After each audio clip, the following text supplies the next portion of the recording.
Hello students, economics class में आज का जो वीडियो है क्लास +1 के स्टूडेंट्स के लिए। और बुक हम स्टार्ट कर रहे हैं आज हमारी second book statistics.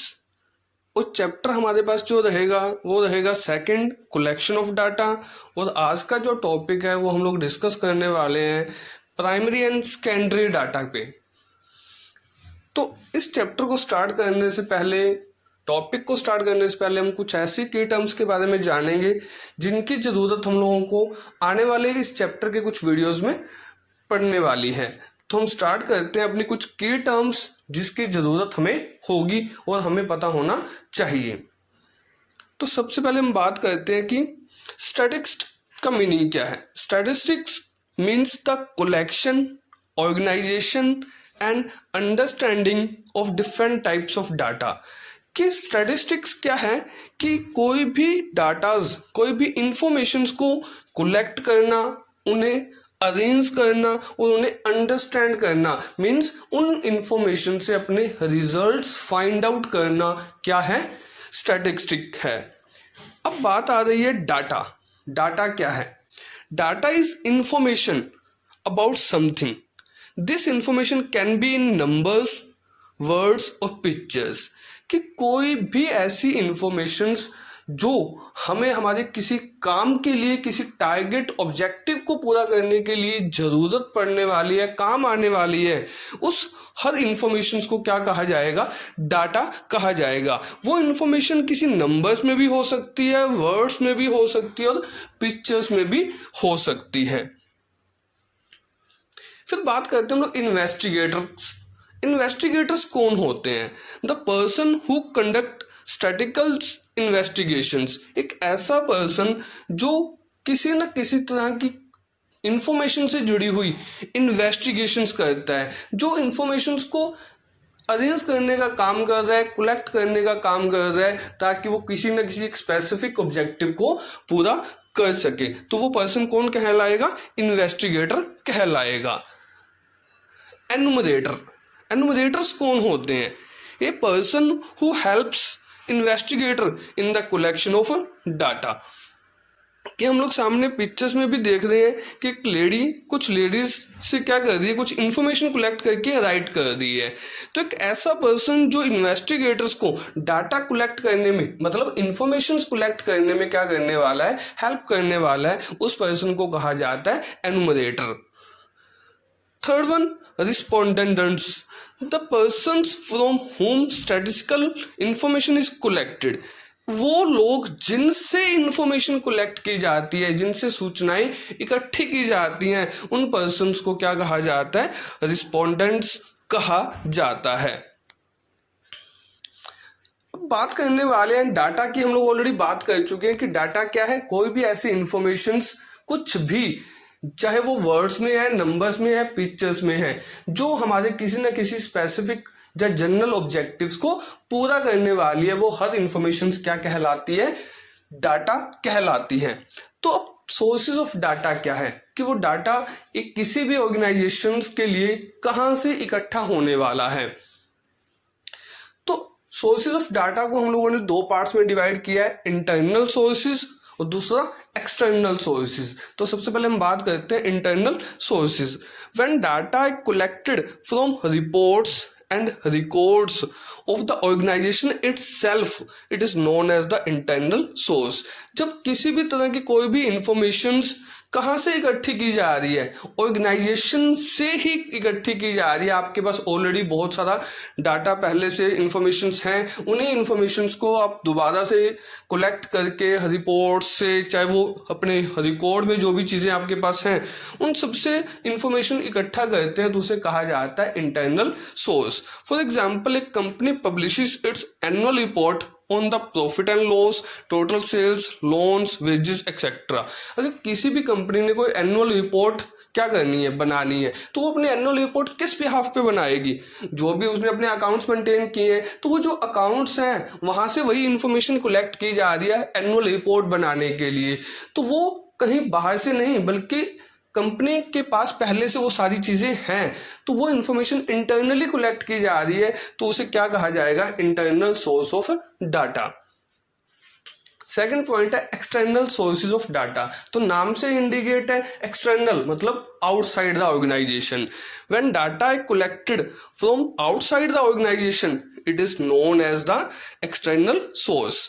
For example, if a tour and travel company obtains information on Karnataka tourism from Karnataka Transport Corporation, it would be known as the external sources of data। कि कोई tour and travel company है, वो information collect कर रही है किससे? Karnataka transport corporation से। तो वो क्या है कि मीन्स कहीं और से वो इंफॉर्मेशन कलेक्ट कर रही है अपने किसी ऑब्जेक्टिव को पूरा करने के लिए। तो वो जो डाटा का सोर्सेज है वो क्या कहलाएगा? External sources of data.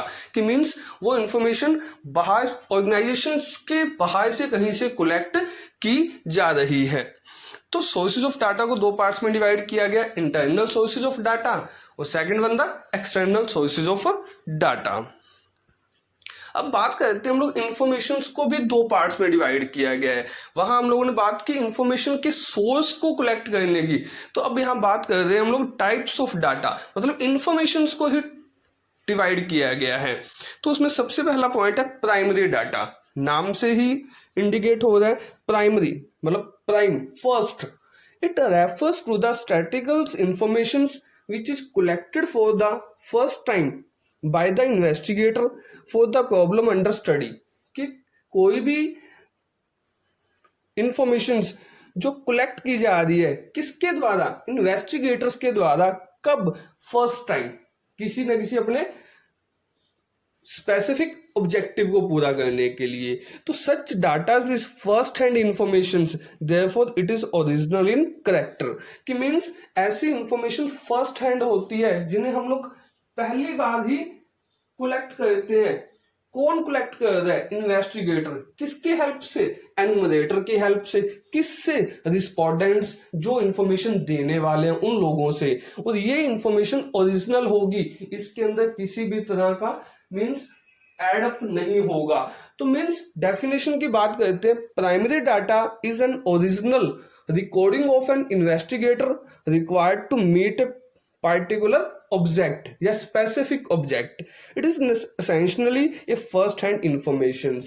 तो ऑल ओवर हम बात करते हैं कि प्राइमरी डाटा क्या है? वो सभी इंफॉर्मेशंस जो इन्वेस्टिगेटर्स ने किसी पार्टिकुलर या स्पेसिफिक ऑब्जेक्टिव के लिए फर्स्ट टाइम खुद कलेक्ट की हैं। तो मीन्स ऐसी इंफॉर्मेशंस को, डाटा को क्या कहा जाएगा? प्राइमरी डाटा कहा जाएगा। फिर बात आती है secondary data. It refers to a second hand information. नाम से इंडिकेट है सेकेंड हैंड इंफॉर्मेशन।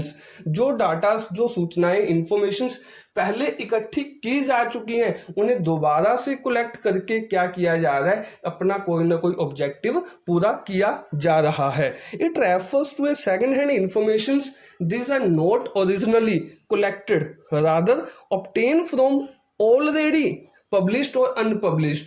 कि मीन्स वो इंफॉर्मेशन कहाँ से इकट्ठी की जा रही है? जो पहले कहीं ना कहीं कलेक्ट हो चुकी है, उन्हें चाहे तो वो पब्लिश किया जा चुका है, चाहे वो अनपब्लिश है, बट वो इंफॉर्मेशन कलेक्टेड क्या है? पहले से ही है। सेकेंडरी डाटा है those which are already in existence, मतलब ऐसी इंफॉर्मेशन जो ऑलरेडी पहले से एक्सिस्ट है and which have been collected for some other purpose. These are essentially second hand informations जो किसी और other purpose के लिए पहले इकट्ठी की जा चुकी हैं और जिनकी जरूरत को अब देखते हुए हम लेके उन्हीं इंफॉर्मेशन को दोबारा से अपने किसी पर्पस को पूरा कर रहे हैं, तो उसे कहा जाता है सेकंड हैंड इंफॉर्मेशन। तो बात करते हैं हम लोग difference between primary data and secondary data.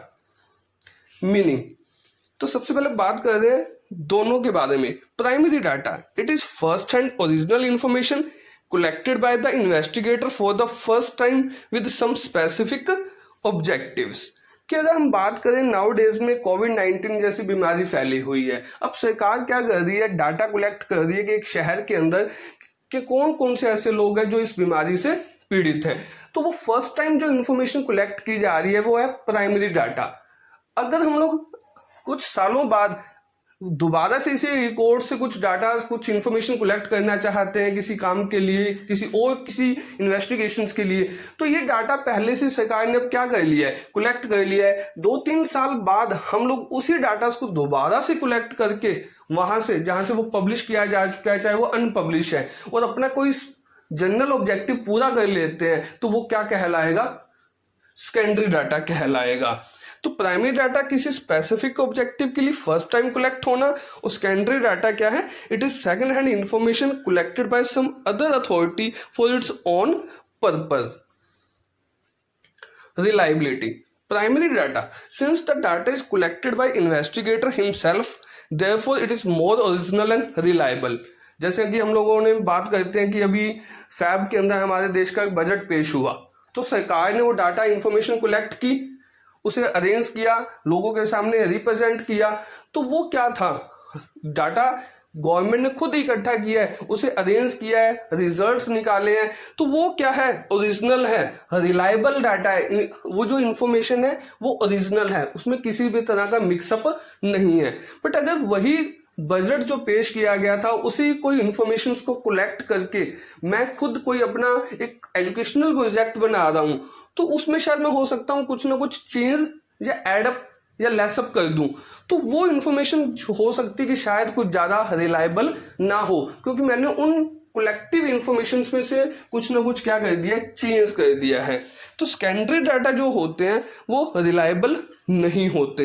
It is collected with some other motive, therefore lacks originality and hence less reliable. कि जो डाटा पहली बार कलेक्ट होगा इन्वेस्टिगेटर के द्वारा, उस डाटा पे, उस इंफॉर्मेशन पे विश्वास किया जा सकता है। बट जो इंफॉर्मेशन दोबारा से किसी और पर्पज के लिए कलेक्ट हो चुकी थी, बट हम अभी कलेक्ट करके उसे क्या कर रहे हैं, उस इंफॉर्मेशन को लेके अपना कोई प्रोजेक्ट पूरा कर रहे हैं, तो वो शायद रिलायबल ना हो। बात आती है यूज ऑफ अलर्टनेस, कि हमें कितनी सावधानी बरतनी चाहिए। Primary data do not require alertness before it use as it is collected by investigator itself. कि जब आप प्राइमरी डाटा फर्स्ट टाइम कोई इंफॉर्मेशन कलेक्ट करके क्या कर रहे हैं, मींस कोई अपना प्रोजेक्ट पूरा कर रहे हैं, तो वहां आपको ज्यादा अलर्टनेस की जरूरत नहीं पड़ेगी। क्यों? क्योंकि आपने खुद वो इंफॉर्मेशन क्या की है, फर्स्ट टाइम अपने हाथों से सोच समझ के वो सूचनाएं इकट्ठी की हैं। But secondary data, in this, high alertness is required for use. Sometimes it may be prove misleading. अगर मैंने कोई इंफॉर्मेशन कहीं से ली है जो पहले से पब्लिश हो चुकी है, मैं चाहता हूं कि पिछले साल जो बजट बनाया गया सरकार ने वो अखबारों में छपा, तो उसकी इंफॉर्मेशन मैंने वहां से ली और अपना कोई जो स्टडी मेरे को करनी है, मीन्स कोई ऑब्जेक्टिव है मेरा, मैं उसके लिए उसे यूज करने लगा, तो मुझे वहां सावधानी बरतनी होगी, क्योंकि वो इंफॉर्मेशन पुरानी है, उसमें शायद हो सकता है कोई चेंज हो। तो सेकेंडरी डाटा को यूज करते टाइम हमें सावधानी बरतनी चाहिए, और प्राइमरी डाटा को यूज करते टाइम हमें सावधानी बरतने की जरूरत नहीं पड़ती। क्यों? क्योंकि वो इंफॉर्मेशन हम लोग खुद फर्स्ट टाइम कलेक्ट कर रहे होते हैं। फोर्थ पॉइंट है cost of collection. Primary data, it needs more time, money and labour for the collection of data. Sure है कि जब आप खुद इंफॉर्मेशन कलेक्ट कर रहे हैं घर घर जाके, जब टाइम आपको लगाना पड़ेगा, पैसा भी खर्च होगा, मेहनत भी लगेगी आपकी, तो जो प्राइमरी डाटा को कलेक्ट करते टाइम आपका खर्चा आने वाला है। But secondary data, these are taken from already collected data, therefore needs less time, money। कि मीन्स वो इन्फॉर्मेशन जो पहले से कहीं किसी पर्सन ने अपने किसी काम के लिए कलेक्ट की थी, हमने वो इन्फॉर्मेशन उससे ली और अपना काम चला लिया, तो ना तो हमें अपना ज्यादा टाइम लगाना पड़ा, ना कोई अपने एफर्ट्स करने पड़े, ना ही पैसा खर्च करना पड़ा। तो हम लोगों ने इस वीडियो के अंदर जो अब तक डिस्कस किया, एक तो कुछ की टर्म्स के बारे में, फिर हम लोगों ने बात की डाटा के सोर्सेज क्या है, इंटरनल और एक्सटर्नल, डाटा के टाइप्स क्या हैं, primary data and secondary data. फिर हम लोगों ने बात की difference between primary and secondary data को लेके कुछ पॉइंट्स पे। तो हमारा यहाँ वीडियो कंप्लीट होता है। आज का second chapter collection of data का first topic primary and secondary data. तो नेक्स्ट वीडियो में हम लोग इसी चैप्टर का एक नया टॉपिक लेके आपके सामने आएंगे।